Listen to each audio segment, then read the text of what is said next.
Hi hello friends, welcome back. இன்னைக்கு நம்ம masala oats பருப்பெல்லாம் சேர்த்து ரொம்பவே டேஸ்டியாக எப்படி பண்ணலாம் தான் பார்க்க போகிறோம். கண்டிப்பாக ஃபுல் வீடியோ பார்த்து ட்ரை பண்ணி பாருங்கள். இப்போ இந்த மசாலா ஓட்ஸ் செய்கிறதுக்கு முதல்ல நம்ம பருப்பையும் வேக வைக்கணும், அதே நேரத்தில் ஓட்ஸையும் வேக வைக்கணும். அதனால் ஸ்டவ்வில் குக்கர் வச்சுட்டு ஒரு 2 டேபிள் ஸ்பூன் நெய் சேர்த்துக்கோங்க. நெய் சூடாக ஆரம்பிச்சக்கப்புறமா சீரகம் ஒரு அரை டீஸ்பூன் சேர்த்து சீரகத்தை நல்லா ஒரு 30 செகண்ட்லேருந்து ஒரு 50 செகண்டுக்கு மீடியம் ஃப்ளேமில் வச்சு நல்லா வதக்கி விட்டுக்கோங்க.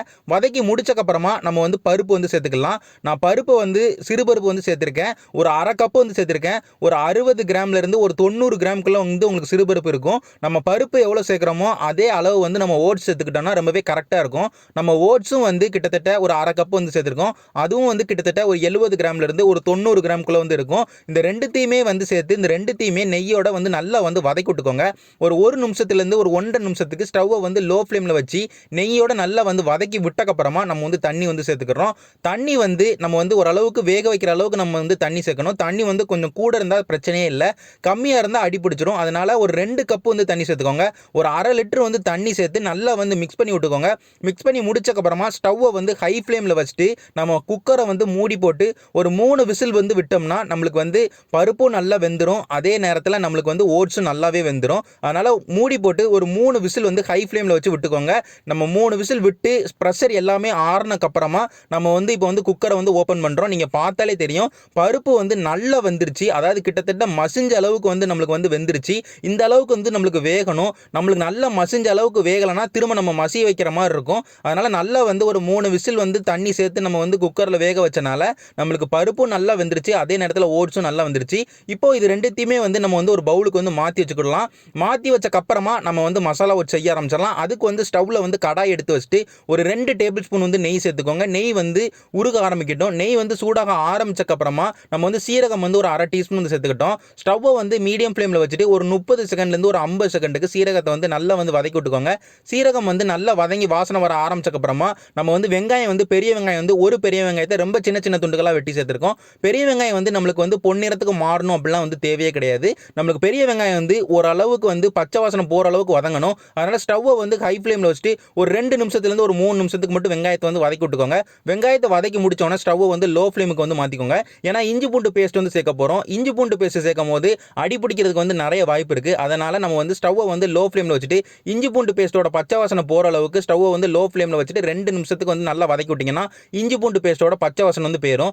இஞ்சி பூண்டு பேஸ்ட்டை வதக்கி முடிச்சக்கப்புறமா ஸ்டவ்வை மீடியம் ஃப்ளேமுக்கு மாற்றிக்கோங்க. மீடியம் ஃப்ளேமுக்கு மாற்றிட்டு நம்ம தக்காளி நல்லா வதக்கணும். தக்காளி ஒரு 1.5 தக்காளி நான் சேர்த்துருக்கேன். ஒரு தக்காளிலேருந்து ஒரு 1.5 தக்காளி சேர்த்துக்கோங்க. தக்காளி ரொம்ப சின்ன சின்ன துண்டுகளாக வெட்டி சேர்த்து அதையும் நல்லா வதக்கி விட்டுக்கிறேன். ஸ்டவ்வை மீடியம் ஃப்ளேமில் வச்சுட்டு ஒரு 2 நிமிஷத்துக்கு தக்காளி வதக்கி விட்டுக்கோங்க. தக்காளி நம்மளுக்கு தொக்கு மாதிரி வதக்கணும்லாம் தேவையே கிடையாது, லைட்டாக வதக்கினா போதும். நம்ம தக்காளியை வதக்கி முடித்தோன்னா ஸ்டவ்வை லோ ஃப்ளேமில் வச்சுட்டு மசாலா எல்லாமே சேர்த்துக்கிட்டோம். மசாலா என்னெல்லாம் சேர்த்துருக்கேன்னு பார்த்துக்கிட்டிங்கன்னா காஷ்மீரி மிளகாய்த்தூள் பொடி 1 டீஸ்பூன் சேர்த்துருக்கேன். மல்லித்தூள் 1 டீஸ்பூன் சேர்த்துருக்கேன். மஞ்சள் தூள் அரை டீஸ்பூன் சேர்த்துருக்கேன். அதுக்கப்புறமா உப்பு 1 டீஸ்பூன் சேர்த்துருக்கேன். இதில் எதுவுமே பத்தலைன்னா திரும்ப நம்ம சேர்த்துக்கலாம். முதல்ல இதெல்லாம் சேர்த்து நல்லா வதக்கி விட்டுக்கோங்க. வெங்காயம் தக்காளியோட நல்லா வதக்கி முடிச்சக்கப்புறமா நம்ம காய்கறிகள் எல்லாமே சேர்த்துக்கிறோம். மசாலா ஓட்ஸ் அப்படிங்கும் போது நம்ம காய்கறிகள் கண்டிப்பாக சேர்க்கணும். காய்கறிகள் நமக்கு பிடிச்சமான காய்கறிகள் எதுனாலும் நம்ம சேர்க்கலாம். நான் கேரட் 2 கேரட் ரொம்ப சின்ன சின்ன துண்டுகளை வெட்டி சேர்த்துருக்கேன். பீன்ஸ் 2 பீன்ஸ் ரொம்ப சின்ன சின்ன துண்டுகளை வெட்டி சேர்த்துருக்கேன். குடமிளகா காரத்துக்காண்டி ஒரு குடமிளகா ரொம்ப சின்ன சின்ன துண்டுகளை வெட்டி சேர்த்துருக்கேன்.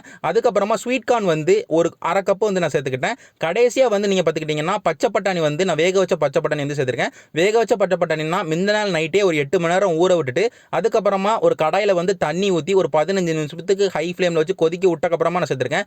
அப்படி சேர்த்தா தான் நம்மளுக்கு வேக வைக்க முடியும். மற்ற காய்கறிகளோட கரெக்டாக வேகும் நம்மளுக்கு பச்சை பட்டாணி, இல்லைனா அது வெந்திருக்காது. அதனால் நான் சொன்ன மாதிரி பச்சை பட்டாணி ஓரளவுக்கு வெந்த பச்சை பட்டாணியை பார்த்து சேர்த்துக்கோங்க. பச்சை பட்டாணி சேர்த்து நல்லா இந்த மசாலாவோட மிக்ஸ் பண்ணி விட்டுட்டேன். ஒரு நிமிஷத்துலேருந்து 2 நிமிஷத்துக்கு மிக்ஸ் பண்ணி முடிச்சக்கப்புறமா நான் தண்ணி சேர்த்துருக்கேன். தண்ணி ஓட்ஸுக்கும் தேவையான தண்ணி, அதே நேரத்தில் நம்ம காய்கறிகளை வேக வைக்கிறதுக்கும் தண்ணி சேர்த்துருக்கேன். ஒரு 3 கப்பு தண்ணி சேர்த்துக்கோங்க நம்மளுக்கு. ஏன்னா காய்கறிகள் வேகிறதுக்கு ஒரு 20 நிமிஷமாக ஆகும். ஓரளவுக்கு மீடியம் ஃப்ளேமில் வச்சு ஒரு 20 நிமிஷம் நான் வேக விட்டேன். 20 நிமிஷம் ஆச்சு. அந்த தண்ணி ஓரளவுக்கு குடிச்சிரும். அது போக மீதி எக்ஸ்ட்ராவாக கொஞ்சம் தண்ணி இருக்கணும். ஏன்னா ஓட்ஸ் கொஞ்சமாவது நம்மளுக்கு வாட்டரி கன்சிஸ்டன்சியில் இருக்கணும். அதனால் தண்ணி 3 கப்பு தண்ணி ஊற்றி நம்ம காய்கறிகளை வெந்து முடிச்சக்கப்புறமா தான் ஓட்ஸ் சேர்க்கணும். காய்கறிகள் வேகாமல் இல்லை முக்கால்வாசி வெந்தக்கப்புறமா ஓட்ஸோட கலக்கி நம்ம வேக வச்சிடலாம் நம்ம நினச்சோன்னா அது நடக்காது. ஏன்னா காய்கறிகள் ஃபுல்லாக வெந்தக்கப்புறம் தான் நீங்கள் ஓட்ஸ் சேர்க்கணும். ஓட்ஸ் சேர்த்தக்கப்புறமா காய்கறிகள் வேகாது. அதனால் முக்கியமாக வந்து வெந்தக்கப்புறமா ஓட்ஸ் வந்து சேர்த்துக்கோங்க. அதுக்கப்புறமா நான் சேர்த்துருக்க தண்ணி வந்து எனக்கு கரெக்டான பக்குவத்தில் இருந்தது. உங்களுக்கு கொஞ்சம் இன்னும் ஓட்ஸ் தண்ணியாக இருக்கும்னு நினச்சிங்கன்னா நீங்கள் வந்து கொஞ்சம் தண்ணி சேர்த்தக்கப்புறமா நீங்கள் ஓட்ஸ் சேர்த்து மிக்ஸ் பண்ணி விட்டுக்கோங்க. ஓட்ஸ் வந்து நம்ம ஏற்கனவே வேக வச்சாச்சு, பருப்பும் வேக வச்சாச்சு. வெறும் அந்த காய்கறிகளோடையும் மசாலாவோடையும் ஓட்ஸை வந்து மிக்ஸ் பண்ண போகிறோம். நல்லா வந்து ஒரு 2 நிமிஷத்துக்கு லோ ஃப்ளேமில் வச்சு நல்லா மிக்ஸ் பண்ணி விட்டுக்கிட்டேன். மிக்ஸ் பண்ணி முடிச்சக்கப்புறமா கடைசியாக வந்து கரம் மசாலா வந்து ஒரு 1/2 டீஸ்பூன் வந்து சேர்த்துக்கிட்டேன். நல்ல வந்து காரமும் நல்ல ஒரு டேஸ்ட்டும் வந்து உங்களுக்கு வந்து ஓட்ஸுக்கு வந்து தரும். அதுக்கப்புறமா கொத்தமல்லி இலை வந்து ஃப்ரெஷ் கொத்தமல்லி இலை வந்து கொஞ்சோண்டு தூவி விட்டுக்கோங்க. கடைசியாக வந்து லெமன் ஜூஸ் வந்து ஒரு 6 ட்ராப் வந்து சேர்த்துக்கோங்க. அதுக்கு அதிகமாக வந்து சேர்த்துக்கிட வேண்டாம். லெமன் ஜூஸ் வந்து ஒரு ஃப்ரெஷ்னஸும் வந்து தரும். அதே நேரத்தில் நல்ல ஒரு டேஸ்ட்டும் தரும். முக்கியமாக கன்சிஸ்டன்சி வந்து மெயின்டைன் பண்ணும். ரொம்ப வந்து இறுக விடாமல் ஓரளவுக்கு வாட்டரி கன்சிஸ்டன்சிலே வச்சுக்கிடும். நம்ம எல்லாமே சேர்த்தக்கப்புறமா உடனே ஸ்டவ் ஆஃப் பண்ணிடும். லெமன் சேர்த்து ரொம்ப நேரம் கிண்டக்கூடாது. நீங்கள் இந்த 3மே சேர்த்தக்கப்புறமா ஸ்டவ் ஆஃப் பண்ணிட்டு நல்லா வந்து மிக்ஸ் பண்ணி விட்டுட்டிங்கன்னா உங்களுக்கு இந்த மசாலா ஓட்ஸ் வந்து ரொம்பவே சூப்பராக வந்து ரெடி ஆயிரும். கண்டிப்பாக வீட்டில் வந்து ட்ரை பண்ணி பாருங்கள். ரொம்பவே ஈஸியான ஒரு ரெசிபி, ரொம்பவே ஹெல்த்தியான ரெசிபியும் கூட, ரொம்ப டேஸ்ட்டாக இருக்கும். கண்டிப்பாக ட்ரை பண்ணி பார்த்து எல்லாருக்குமே செஞ்சு கொடுங்க. எல்லாருமே ரொம்ப விரும்பி சாப்பிடுவாங்க.